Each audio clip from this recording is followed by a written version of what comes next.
Hello everyone, Jessica here again. I'm going to have to start doing these videos in the morning as my days seem to be just running away from me. Just following up on more discussion around digital marketing. Thinking of today, there's a couple of things I wanted to talk about, but I think something that's really important that's come up and I've noticed with a lot of my clients is the idea of building websites.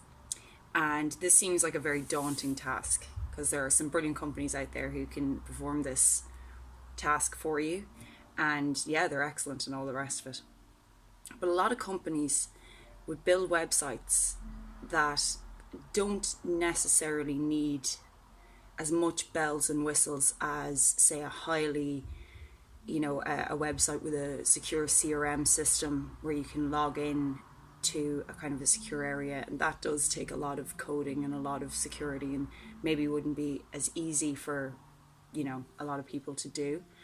But there are products out there that if you have a website and all you need to get across is your product knowledge, maybe have a basic store element to it and information or videos and images and that kind of thing. A lot of people just need websites to act as a kind of a shop window or to do basic kind of purchases and that kind of thing.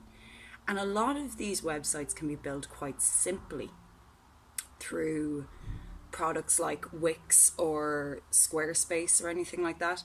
Now, there is argument around these websites that they're not open source websites, and what that means is that the company Wix or Squarespace themselves will develop the programs and all the plugins for these websites, where the likes of WordPress, where they are more complicated, or there's a lot of kind of add-ons you can put on in there.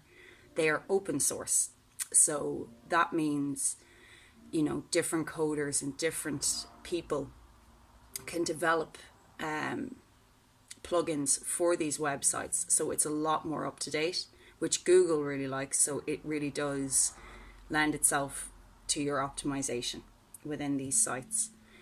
But for a lot of us that doesn't really matter.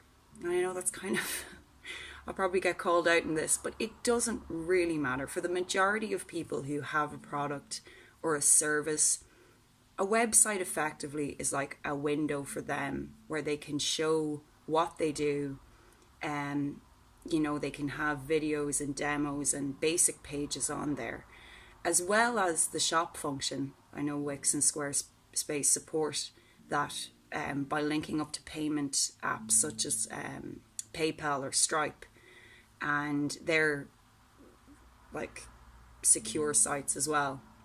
So I just think for companies who are starting out, don't be afraid to have a look at the models that are out there, such as Wix or Squarespace, because they are very user friendly in terms of drag and drop and adding text and that kind of thing. It's a very easy form to use, and you can get an awful lot of information on there. I just would hate for someone to say, look, I haven't got €5,000 at the moment to go to a website builder and build a website. I would look at these different models because they can be something like, to host your domain, you need to host your domain, like buy your domain, which is like your www dot whatever at the end, like .ie or .com. You have to buy that, which is usually about 20 quid for the year. Then you could buy your website through Wix or through Squarespace, which work out something, depends which option you go for, but they can be anything from €7 a month to €50 a month, depending on whatever element you want. So they are more cost effective, especially if you're starting out and you want to just get a presence there online. So that's all I wanted to share. I'll probably put a link in the bottom just to kind of look at the different types of websites that you can be looking at. And I hope it's helpful. Listen, happy Halloween, everyone. And I shall be talking to you very soon. Take care.